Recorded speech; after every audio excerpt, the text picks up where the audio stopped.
Bueno, quería darles las gracias porque estén en esta mesa. Ya es un punto de ganancia porque muestra su interés por este tipo de tumores que, como hemos dicho, pues a pesar de que no son muy frecuentes, sí son muy prevalentes porque son pacientes por los que se puede hacer mucho y no fallecen tan rápido como con otros tumores sólidos.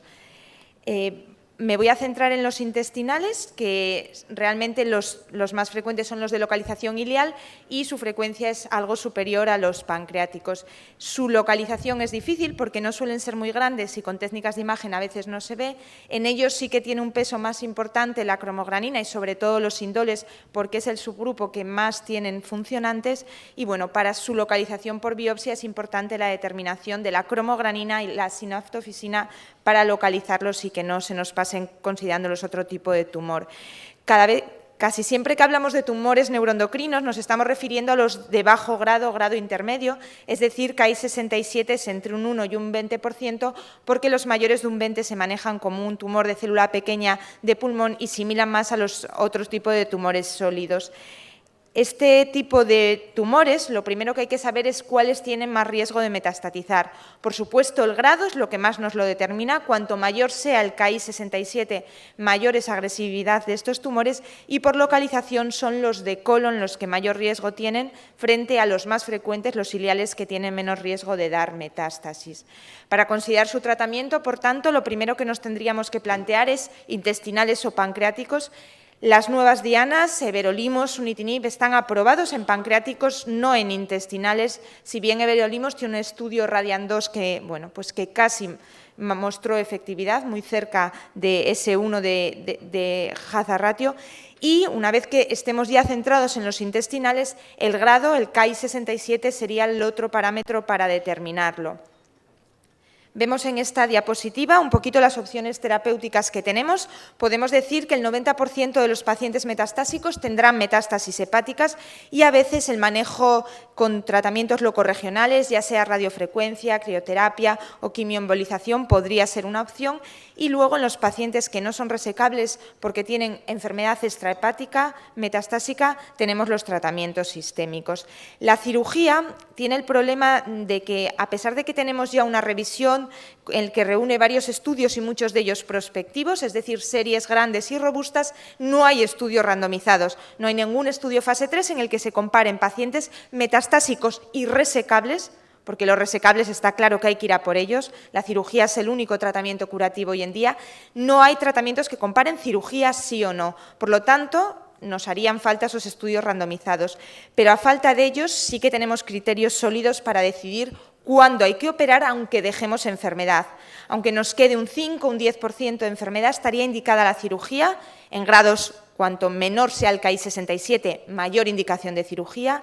En tumores funcionantes, cuando las metástasis sean solo hepáticas, en pacientes con buen estado general y como criterios de su estado general hay que tener mucho cuidado en los funcionantes, que son los que mayor indicación tienen de cirugía, porque al quitar volumen tumoral disminuye ese síndrome funcionante cuando hay un fracaso ya de cavidades derechas por el daño del síndrome funcionante al corazón, dado que el riesgo de morbimortalidad aumenta. Pero siempre que se pueda quitar al menos un 90% del tumor, en los de Ki-67 bajos tendríamos que intentar llevar a cabo esa cirugía.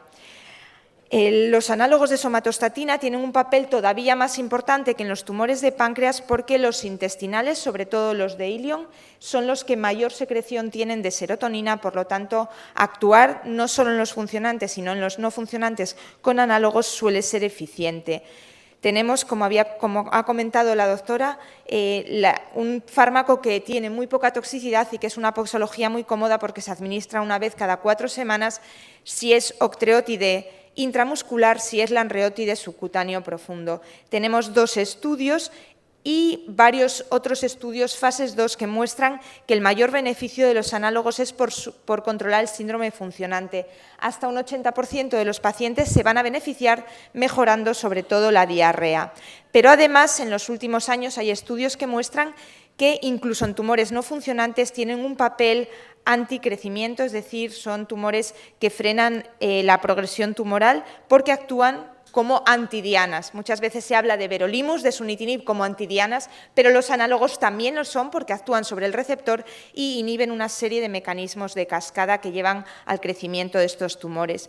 Su control del crecimiento es bajo, unas respuestas inferiores al 4%, pero una estabilización de la enfermedad que llega hasta el 60%. Y además tienen un claro impacto en supervivencia y supervivencia libre de progresión. El estudio PROMID es un estudio con octreótides solo en tumores intestinales. La mayoría son de bajo grado y es verdad que tenían poca carga tumoral. Se vio una mediana de supervivencia libre de progresión que duplicó al brazo placebo aquellos con octreótide. Por ello, a día de hoy, el octreótide LAR es la alternativa más sólida porque cuenta con un estudio fase 3 en este subgrupo de intestinales con una alta potencia para ver un beneficio en supervivencia libre de progresión. El estudio Clarinet incluyó intestinales pancreáticos con la peculiaridad de que eran no funcionantes y con una peculiaridad que también es importante destacar, y es que se pedía que los pacientes que se incluyesen en el estudio Clarinet no se hubiesen tratado en los meses previos con tratamientos sistémicos, lo cual habla de que la mayor parte de los pacientes probablemente tenían una enfermedad estable, ya que llevaban meses sin tratamiento, y esto es lo que hace pensar que este subgrupo, el subgrupo de este estudio, tuviese en el grupo placebo una supervivencia libre de progresión tan amplia de 18 meses, cuando la mayor parte de los estudios, tanto con antidianas como con análogos, el grupo placebo tiene una supervivencia en torno a los 5 o 6 meses. Aquí 18 meses hace ver que el grupo Clarinet es un subgrupo de factores predictores de progresión más favorables que los otros estudios de los que estamos hablando y no comparables. En todo caso, Clarinet, con un Ki-67 entre el 1 y el 10%, ha mostrado que en pacientes no funcionantes el análogo es una buena alternativa. Tenemos que recordar en los intestinales un fármaco del que no se habla mucho y que en mi experiencia clínica es un buen fármaco, sobre todo en los funcionantes, y es el interferón. El interferón, utilizado a dosis de tumores neuroendocrinos, que son los 3 millones 3 veces a la semana, es un fármaco que no es tan tóxico como en otros tumores que se utiliza a dosis de 12 millones y que además en pacientes que han progresado al análogo o que ya no se benefician de él, puede ser en monoterapia una buena alternativa. Así que no debemos de olvidarlo. Si bien los estudios clásicos se pensaba que había que combinarlo con el análogo porque potenciaba su acción, hoy en día hay al menos ya 2 estudios fase 3 que confirman que no debe de combinarse, sino utilizarse en monoterapia, porque interferón frente a interferón más análogo no hay diferencias.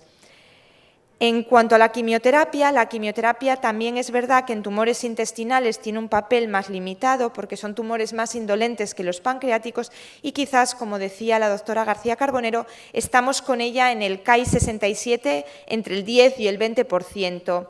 Aquí en Chile tampoco disponéis de la estreptozocina y es una pena porque es un fármaco muy bueno en estos tumores, un fármaco específico sobre todo frente al páncreas, pero también frente a células neuroendocrinas, y su combinación con doxorubicina es una buena alternativa a la clásica estreptozocina 5-FU.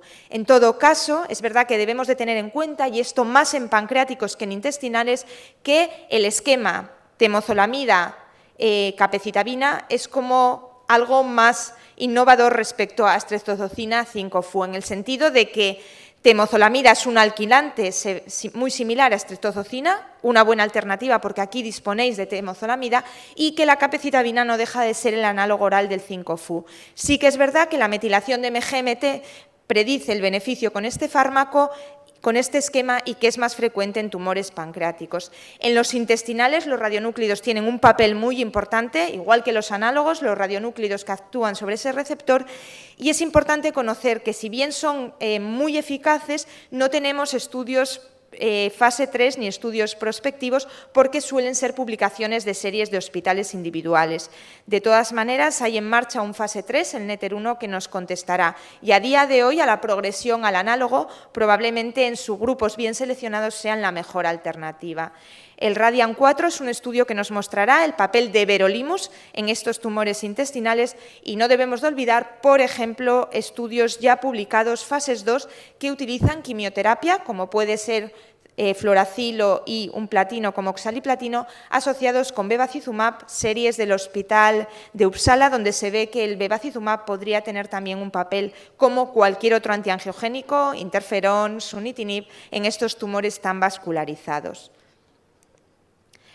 Querría poner como resumen final guía, la nuestra, de nuestra sociedad, de la SEON, una guía que se ha publicado y que la lidera la doctora García Carbonero, en la que se dan instrucciones muy claras sobre estos tumores. Probablemente no nos quepa la duda que en tumores sintomáticos, pacientes con alta carga tumoral, se debe de empezar precozmente con un tratamiento, siempre que se pueda. Hemos dicho que la cirugía, que es el único tratamiento curativo y que logra impacto en tiempo a progresión cuando se reseca más del 90%. En tumores que requieran una terapia local porque solo haya metástasis hepáticas, hay que valorar pues, la radiofrecuencia principalmente, y cuando haya una severa extensión en varias localizaciones, los análogos para Ki-67 menores del 10% son la mejor alternativa, estudio PROMID, estudio Clarinet, el interferón cuando fallan los análogos, y como terapias anti-target, el everolimus probablemente la mejor alternativa por su evidencia científica, y con Ki-67 entre un 10 y un 20 no olvidar la quimioterapia. Los radionúclidos tienen el papel cuando el paciente cumple criterios y la carga tumoral no es excesivamente grande y se ha progresado a un análogo con beneficio. Probablemente a día de hoy lo que más nos vale para tomar una decisión es haber ya puesto una primera línea. Si el paciente está muchos años con análogo, nos creemos ese Ki-67 bajo y podemos seguir con alternativas, y cuando un paciente, a pesar de un Ki-67 bajo, progresa antes del año a los análogos, pensaremos que estamos ante un tumor más agresivo y habrá que valorar la quimioterapia. Y creo que bueno, pues esto sería un repaso a los tumores intestinales.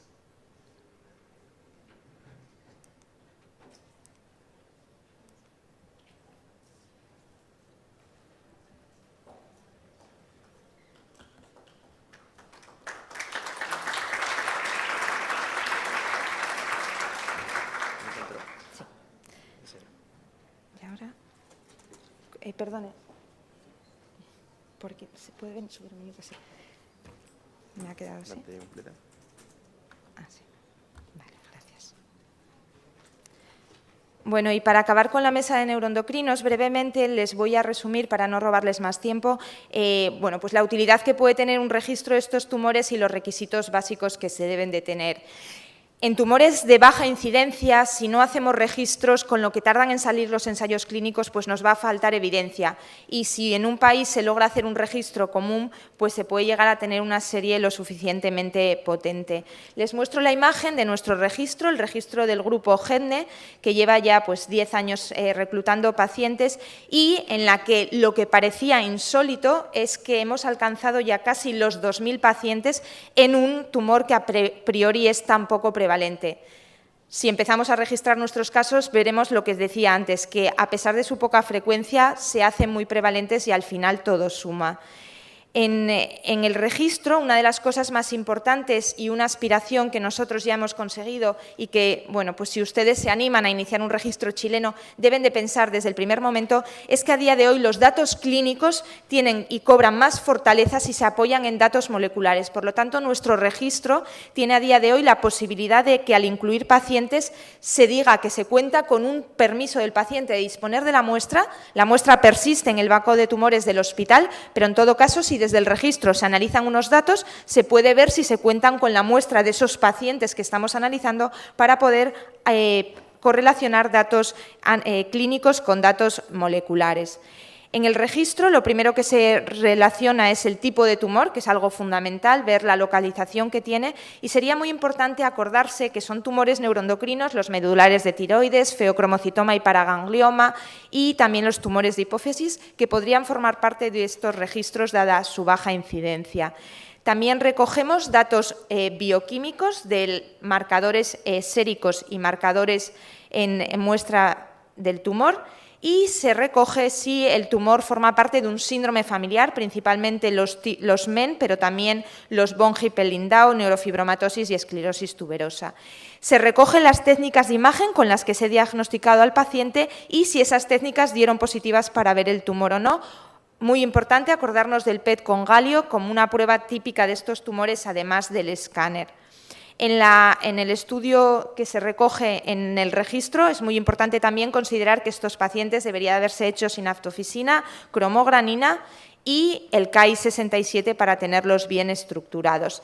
El estadio, recogiendo las distintas localizaciones tumorales, y también recogemos muy bien los tratamientos, separándolos por ablativos, locorregionales hepáticos, farmacológicos, con las quimios, los análogos, los antidiana, quirúrgicos y radioterapia. En todos estos tumores se recoge el motivo por qué se inicia, porque el tumor está en progresión, porque da clínica, se recoge el fármaco y también se evalúa con qué técnica se ha visto si ha habido respuesta. Cromogranina, si ha respondido más del 50% o no, el escáner, el PET con galio y la respuesta clínica de los pacientes. Y se pone el seguimiento del paciente y la causa de fallecimiento. Otra cosa muy curiosa en los registros de neuroendocrinos es que se debe recoger si ha habido un segundo tumor, porque muchas veces aparecen sincrónicos o metacrónicos con otros tumores digestivos. Una vez que se tiene un registro, también hay que tener en cuenta a través de la página web cómo explotar los datos. En nuestros registros se está buscando actualmente una explotación de datos a través de memorias inteligentes en las cuales, con solo incluir los datos, podamos tener ya acceso a gráficos de Kaplan-Meier de supervivencia libre de progresión, supervivencia global, y poder agrupar estas pruebas con datos del registro pues, a través del tipo de tumor, el tipo de tratamiento. A día de hoy, nuestro registro ha generado un estudio epidemiológico descriptivo que se publicó en el Annals of Oncology en el año 2010. Hemos tenido también un estudio que evalúa factores pronóstico por ver si en los subgrupos de pacientes con carcinoma de páncreas o un dato que muestre ese pronóstico, y también se han enviado algunas comunicaciones a congresos. Los requisitos básicos que debería de tener un centro para registrar me parece que es uno, que la persona que ve estos tumores esté motivada para hacerlo. No son muchos casos y tampoco llevaría mucho tiempo. Otras cosas que nos pueden apoyar es tener un departamento patológico que nos informe. Yo ahora mismo estoy con un número de reclutamiento muy importante en nuestro grupo porque la patóloga está metida dentro de la junta directiva, es una persona muy motivada y cada paciente que le llega, ya sea por un diagnóstico endoscópico, quirúrgico, lo que sea, me los manda, con lo cual mi capacidad de registrar es alta. También tener centros de referencia donde se deriven, porque no es lógico tener muchos hospitales muy juntos que vean un tumor al año. Y luego los comités de tumores neuroendocrinos. Hay tantas variedades de tratamientos y tan poquita evidencia que es bueno tener al cirujano, al médico nuclear, al endocrino, al oncólogo trabajando en equipo para decidir estos tratamientos y sobre todo porque a la progresión van a quedar alternativas terapéuticas. Y bueno, esto es todo lo que les quería decir del registro para dejar un poquito de tiempo para sus preguntas, que será lo más importante. Muchas gracias.